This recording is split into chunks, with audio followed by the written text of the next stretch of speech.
వీక్షకులకు స్వాగతం, నమస్కారం. 2004 తర్వాత అధికారం చేపట్టిన వైఎస్ రాజశేఖర రెడ్డి తన కొడుకును అడ్డం పెట్టుకుని తండ్రి కొడుకులు దోచుకున్న లక్షల కోట్ల రూపాయల మీద సిబిఐ 11 కేసులు, ఈడీ కేసులు పడిన సంగతి తెలిసిందే. ఆ కేసుల్లో ఇప్పటికీ జగన్ రెడ్డి వాయిదాలకు వెళ్లకుండా సుమారుగా 4000 వాయిదాలు ఎగ్గొట్టి తిరుగుతున్న పరిస్థితి కూడా మనం చూసాం. 2024 ఎన్నికలు అయిన తర్వాత జగన్మోహన్ రెడ్డి ఓడిపోతారని తెలిసి యూరప్ వెళ్లే ప్రయత్నం చేశాడు. ఆనాడు సిబిఐ అడ్డుకుంది. యూరప్ వెళ్ళడానికి వీలు లేకుండా కోర్టులో పిటిషన్ ఫైల్ చేయటం, సిబిఐ కోర్టు కూడా రద్దు చేయడం జరిగింది. చాలా కాలం తర్వాత మళ్ళీ ఇప్పుడు జగన్మోహన్ రెడ్డి యూరప్ వెళ్ళడానికి ప్లాన్ చేసుకుని మళ్ళీ కోర్టును అభ్యర్థించగా సిబిఐ వ్యతిరేకించింది. అయినా సిబిఐ కోర్టు కొన్ని కండిషన్స్తో జగన్మోహన్ రెడ్డికి యూరప్ వెళ్ళడానికి 15 రోజులు పర్మిషన్ ఇచ్చింది. అక్టోబర్లో జగన్మోహన్ రెడ్డి యూరప్ వెళ్ళబోతున్నాడు. యూరప్ నుంచి రాగానే కోర్టుకి పర్సనల్గా అటెండ్ అవ్వమని చెప్పి కోర్టు కూడా స్పష్టమైన ఆదేశాలు ఇచ్చింది. 4000 వాయిదాలకు రాకపోయినా ప్రశ్నించిన కోర్టు యూరప్ నుంచి రాగానే ఆ యూరప్ వివరాలు సమర్పించడానికి కోర్టుకు రమ్మంది. ప్రజల్లో జరుగుతున్న చర్చ ఏంటంటే, ఈ లక్షల కోట్లు యూరప్లో కూడా దాచుకున్నాడా, వాటిని సరి చేసుకోవడానికే జగన్మోహన్ రెడ్డి యూరప్ వెళుతున్నాడా, పాత కేసులేంటి, ఈ వాయిదాలేంటి, ఈ గోలేంటి అని చెప్పి చర్చ జరుగుతూ ఉంది. అసలు జగన్మోహన్ రెడ్డి వెనక్కి తిరిగి వస్తాడా అన్న ప్రశ్న కూడా బలంగా ప్రజల్లో ఉంది. జగన్మోహన్ రెడ్డి వ్యవహార శైలి, కేసులు, కోర్టు తీర్పు, యూరప్ పర్యటన, తిరిగి వస్తాడా రాడా విశ్లేషించడానికి మనతో పాటు ఉన్నారు ప్రముఖ ఆర్థిక, రాజకీయ, సామాజిక విశ్లేషకులు అడుసుమల్లి శ్రీనివాస్ గారు. వారిని అడిగి మరిన్ని విశేషాలు తెలుసుకుందాం. సార్ నమస్తే. నమస్కారం అండి. ఇప్పుడు మీరు చెప్పిన ఇంట్రో చూసాను నేను. ఇందులో 2 అంశాలు ఉన్నాయండి. ఒకటి, పుష్కర కాలం పాటు ఆయన కేసులు తేలట్లా. ఈడీ, సిబిఐ కేసులు, పాత కేసులు ఏమండి, 4000 పైన వాయిదాలకు అతను అటెండ్ అవ్వలేదు. ముఖ్యమంత్రిగా ఉన్నప్పుడు సరే అదేదో పెట్టుకున్నాడు, కానీ ముఖ్యమంత్రిగా దిగిపోయి ఆడు సీన్ సితారైపోయి సంవత్సరం 4 మాసాలు అయిపోయింది. ఇప్పటికీ కూడా వెళ్ళలేదు. కోడికత్తి కేసులు హాజరవ్వలేదు. అతను పాస్పోర్ట్కి తీసుకోవడానికి కోర్టు కూడా హాజరవ్వలేదు. పాస్పోర్ట్ మీద నా అభ్యంతరాలు తొలగించుకోవడానికి కోర్టుకు వెళ్ళాల్సి వస్తే కూడా వెళ్ళలేదు. ఎందుకు ఆయనకు అంత వెసులుబాటు ఇచ్చారు? సరే, ఇప్పుడు ఆయన అక్రమాస్తుల కేసుల విషయంలో ఆ దాల్మియా సిమెంట్లు ఇలాంటివన్నీ కూడా మళ్ళీ లైన్లోకి వచ్చినాయి. అవన్నీ కొట్టేయడం, డిశ్చార్జ్ పిటిషన్ కుదరదని చెప్పేసి అది మళ్ళీ లైవ్లోకి వస్తున్నాయి. సిబిఐ కూడా ఆ వివేకానంద రెడ్డి గారి కేసుల విషయంలో దర్యాప్తు అయిపోయిందంటే మీరు చేయమంటే చేస్తామంటే మళ్ళీ చేయమంటే 8 వారాలు టైం ఇచ్చారు. అదొకటి లైన్లోకి వస్తుంది. వీటిల్లో డైరెక్ట్ ఇన్వాల్వ్మెంట్, సిబిఐ ఈడీ కేసులో డైరెక్ట్ ఇన్వాల్వ్మెంట్ 16 నెలల జైలు, బెయిల్ మీద ఉన్నాడు అతను. 43,000 కోట్లు సీజ్ చేసి ఉన్నారు. అందులోనే చాలా అపభ్రంశం కింద ఉంది. ఇతను అసలు ఈ వ్యవస్థల మీద కంప్లీట్ ఒక్క జగన్మోహన్ రెడ్డి వలన ఈ దేశంలో మన అత్యంత విశ్వాసం పెట్టుకుని న్యాయస్థానాల మీద, వ్యవస్థల మీద అపోహలు వచ్చే విధంగా ఉంది.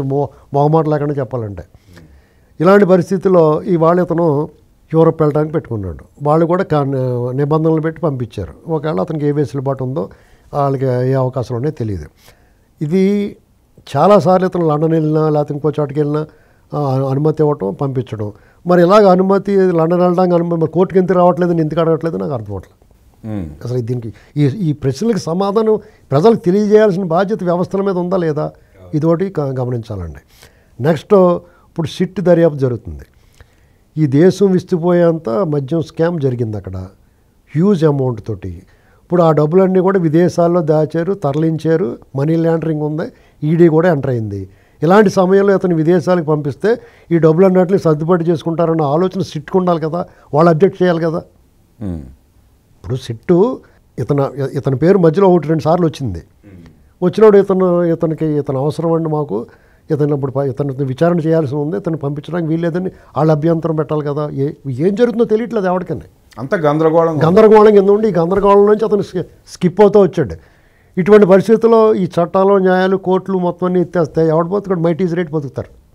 ఇప్పుడు రాజ్యాంగాన్ని, చట్టాన్ని గౌరవించడం, దాన్ని గౌరవించడమే కాదు, వాటికి లొంగు ఉండడమే కాదు, దాన్ని అమలుపరిచే వాళ్ళు కూడా చాలా జాగ్రత్తగా, పద్ధతిగా ప్రజాస్వామ్య విధానాలు, రాజ్యాంగానికి లోబడి పనిచేయాలి, ప్రజల పట్ల బాధ్యతతో పనిచేయాలి. ఎవడన్నా సరే, పాలకులైనా, ఇప్పుడు జ్యుడిషియరీ అయినా, శాసన వ్యవస్థ అయినా, ఎవరైనా సరే ఎవరు ఆ బాధ్యత తీసుకున్నట్టు లేదండి. ఎందుకంటే సామాన్యుడు, మధ్యతరగతి, దిగువ మధ్యతరగతి, బిలో పావర్టీ లేని వాళ్ళకి మాత్రమే చట్టాలు, న్యాయాలు, ధర్మాలు, మిగతా ఆ పైన ఉన్న వాళ్ళందరికీ, క్రీమీ లేయర్ అందరికీ హ్యాపీ వాళ్ళు ఎలాగైనా బతకొచ్చు, ఎన్ని వేల కోట్లైనా ఎగ్గొట్టేయచ్చు, ఈ దేశాలకు పారిపోవచ్చు, ఎంత దోపిడీ అయినా చేయొచ్చు, ఎన్ని నేరాలన్నా చేయొచ్చు, వాళ్ళు హ్యాపీగా యథేచ్ఛగా తిరగచ్చు.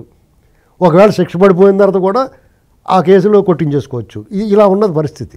దీంట్లో మరి ఇది ఏ రకంగా ప్రజాస్వామ్యం, ఇది ఏ రకంగా చట్టం, రాజ్యాంగం అమలవుతున్నట్టండి. ఇది ఒక లెక్క అందరికీ ఆవేశం, బాధ వస్తుంది. ఇంకో లెక్క ఏంటంటే మన దొడ్లో పాము తిరుగుతూ ఉంటుంది. ఆ పాము అటు ఇటు కళ్ళు తిరుగుతున్నప్పుడు మనకు భయం వేస్తూ ఉంటుంది. ఏ రాత్రిగాడ ఎప్పుడు బయట పాస్ పోసుకోవడానికి వెళ్ళినప్పుడు కరిచేద్దామో అని. అది బయటకు పోతుంది అనుకోండి, పోనివరా బాబు అని పోనివ్వటం ఒక లెక్క. లేదా పట్టుకుని బంధించి ఆ పాములు బట్టి వాళ్ళని తెప్పించుకుని దాన్ని పట్టించి పంపించేయడం ఒక లెక్క. ఇంకోటి అంటే కొట్టి చంపడం, జీవహింస, కొట్టి చంపడం, ఇటువంటి వాటిలో ఇప్పుడు మన చట్టాలు ఒప్పుకోవు కాబట్టి ఆ పాముని పట్టించడానికి ట్రై చేస్తారు. ఆ స్నేక్ క్యాచర్స్ని పిలిపించి పాములు పట్టిస్తారు. లేదా ధనంతరం అది పోతుంది అనుకోండి, పోనీరా బాబు అని బతుకు జీవుడాన్ని వదిలేస్తారు. అలాగే ఈ దొంగలు ఇతను పాములు అంటాడు. అవినీతి సామ్రాజ్యం, అక్రమాస్తుల్లో ఇతను పెద్ద తిమింగలం అనకొండ. ఈ పాము, నా పర్సనల్ ఒపీనియన్ ఏంటంటే ఈ పాము బయటకు పోతే పోనివ్వాలి. ఎందుకంటే ఇక్కడ ఉంటే ప్రమాదం, జైల్లో ఉంటే కూడా ప్రమాదం. ఇప్పుడు ఎందుకంటే ఆ క్రిమినల్ మైండ్ జైల్లో, ఇప్పుడు ఈ దేశంలో జైల్లో ఉండే పెద్ద పెద్ద స్కెచ్లు వేస్తున్నారు. నేరస్తులకే చాలా పట్టు ఉంటుంది అన్న, చట్టాల మీద బాగా అవగాహన ఉంటుంది. జైలు నుంచే కథలు నడిపిస్తున్నారు, జైల్లోనే కథలు ముగిస్తున్నారు. ఇవన్నీ చూసాం మనం. ఇప్పుడు ఈ పాము బయటకు పోయిందనుకోండి, ఇప్పుడు నేను ఇంతవరకు ఒకసారి చెప్పాను ఛానల్ క్రితం, ఇతను లండన్ వెళ్తాడో, అమెరికా వెళ్తాడో, దావోస్ వెళ్తాడో, యూరప్ వెళ్తాడో పర్మిషన్ పెట్టుకుంటాడో, వచ్చేస్తూ ఉంటాడు. ఇది అలవాటు అయిపోయిందే కదా అని కోర్టులు కూడా పర్మిషన్ ఇస్తాయి. వెళ్ళి వచ్చాడు, ఇది వరకు వచ్చేసాడు కదా అని. ఈసారి వెళ్ళినట్టు అక్కడ ఉండిపోతాడు. ఏదోసారి ఏం చేస్తాడంటే అక్కడే ఉండిపోతాడు. ఇంక రాడని అనుకున్నాం, నేను చెప్పాను ఇదివరకు అన్నాను. నేను నా అనుమానం ఏంటంటే ఇప్పుడు వెళ్ళాడు, ఇంక రాడేమో అనుకుంటున్నాను నేను. గతంలో మనం చూసాం అనేక మంది వెళ్ళారు. ఇంక రావటం ఇప్పుడు సిట్ దర్యాప్తు మీదకి వచ్చింది, ఒక అడుగు దూరంలో ఉంది. అలాగే ఆ బాబాయ్ మర్డర్ కేసు కూడా దగ్గరికి వస్తుంది. ఇవన్నీ మీదకి వచ్చినప్పుడు ఆ 25 ఏళ్ళు రద్దు అయిపోతుంది. అంటే జీవితకాలం జైల్లో గడపాలి, జీవితకాలం జైల్లోనే గడపాలి కదా. ఇంకా ఇతను ఏదైనా ఉద్ధరిద్దాం పార్టీ మళ్ళీ అధికారంలో, ఇవన్నీ కళ్ళు అయిపోతే ఇతను నమ్ముకున్న వాళ్ళందరూ నట్టేట్లో మునిగిపోతారు. దానికంటే కూడా ఇప్పుడు ఏదో వంకన బయటికి వెళ్ళి ఇంకా అక్కడే ఉండిపోయాడు అనుకోండి, ఇతను డబ్బు అంతా అక్కడ తరలించేసాడు. ఇతర దేశాల్లోనే ఇప్పుడు అతను కొల్లగొట్టేసిన సొమ్ములో 10-20% దేశంలో ఉంటుందండి. ఇటు 1,00,000 కోట్లైనా 2,00,000 కోట్లైనా 10-20% మిగతాదంతా కూడా వివిధ మార్గాల్లో ఇతర దేశాలకు వెళ్ళిపోయింది. దీవులు కూడా కొనేసుకున్నాడు ఇతను. ఇంకా అక్కడ ఉండిపోవడానికి పిల్లలు అక్కడే ఉన్నారు, భార్య సమేతంగా వెళ్తాడు, ఇంకా అక్కడ ఉండిపోతాడు. ఇతనికి తల్లి చెల్లి ఇటువంటి ఎమోషన్స్ ఏమి లేవు, ఓన్లీ క్యాల్కులేషన్సే. అటువంటిప్పుడు ఇతను అటాచ్మెంటు ఎమోషను ఎవరితోటి సెంటిమెంట్ లేదు, అక్కడ ఉండిపోతాడు. ఎవరినో ఉంటే అక్కడికి వస్తారు చుట్టాలు, ఏదైనా పండుగ చేసుకున్నా, ఏ కార్యక్రమం చేసుకున్నాను, ఎంతసేపు వెళ్తారు. ఇప్పుడు వాళ్ళ ప్రపంచం గుప్పిట్లోకి వచ్చేసింది కదా. అతను ఏమనుకోవచ్చు, వీళ్ళు నన్ను ఓడిచ్చారు ప్రజలు, ఇంక వీళ్ళ పట్ల మన బాధ్యత ఎందుకు ఉండాలి. మామూలుగానే బాధ్యత లేని మనిషి, ప్రజల పట్ల చులకన బాగున్నవాడు, ఈ చట్టాలనే వాటిని గౌరవించిన మనిషి వేరే దేశం వెళ్ళిపోయి ఉంటాడు. ఇక్కడ ఉన్నప్పుడు అతను ఏం పీకలేకపోయినప్పుడు ఈ చట్టాలు, అతను ఇంకో దేశం వెళ్ళిపోతే ఇంకేం పీకుతాయి, చేయడం కూడా ఏం లేదండి. అసలు ఇప్పుడు ఈ దేశంలో ఉన్నప్పుడే అతన్ని విచారణకి న్యాయస్థానాలకు రప్పించలేని వ్యవస్థలో ఇంకో దేశం వెళ్ళిపోయిన తర్వాత ఏం పీకుతారు అతన్ని. కాబట్టి అతను అక్కడికి వెళ్ళిపోయి మకం పెట్టేస్తాడు. ఆ ఆలోచన ఉండొచ్చు, నాకు 50-50 ఛాన్స్ ఉంది అతను రాకుండా ఉండడానికి. ఇక్కడ ఏమవుతుందంటే ఒక ఏడుపేట చూరుకుంటారు. ఇప్పుడు కొమ్మినేని శ్రీనివాసులు వాళ్ళందరికీ బిత్తరపోతారు. ఇప్పుడు ఇతను మళ్ళీ వస్తాడో 2.0 రప్ప అని కొంతమంది ఎగురుతున్నారు ఏంటండి, వాళ్ళందరికీ ఇతను చూపించినట్టే. కాబట్టి ఎవరో కూడా ఇలాగొట్టోళ్ళని ఎప్పుడు కూడా నమ్ముకుని ఓవర్ యాక్షన్ చేస్తే దెబ్బపోతారు. ఇతను నా లెక్క ప్రకారం ఇతను వెళ్ళిపోతారంటే పోనేవాళ్ళే. అక్కడితో అతని విశ్వసనీయత, క్రెడిబిలిటీ మొత్తం పోద్ది. ఒకవేళ అతను ఇతర దేశాల నుంచి కూడా స్కెచ్లు వేసి దీన్ని ఇబ్బంది పెట్టడానికి ట్రై చేస్తాడు, కానీ అంత ప్రభావం చూపించదు రాజకీయంగా ఉండదండి. ఇతను ఇక్కడే ఉండి జైల్లో ఉన్నా కానీ ఎప్పుడు కానీ ఈ పాము మళ్ళీ బయటకు వస్తుంది, కూరలు మొలుస్తాయి, కూరలు పీకేసినా సరే. ఇతర దేశాల్లో ఉన్నప్పుడు ఇతను ఎంత బలమైన కూరలు ఉన్నా కానీ మన ప్రభావం ఉండదు. నా లెక్క ప్రకారం అతను పోనివ్వటమే బెటరు.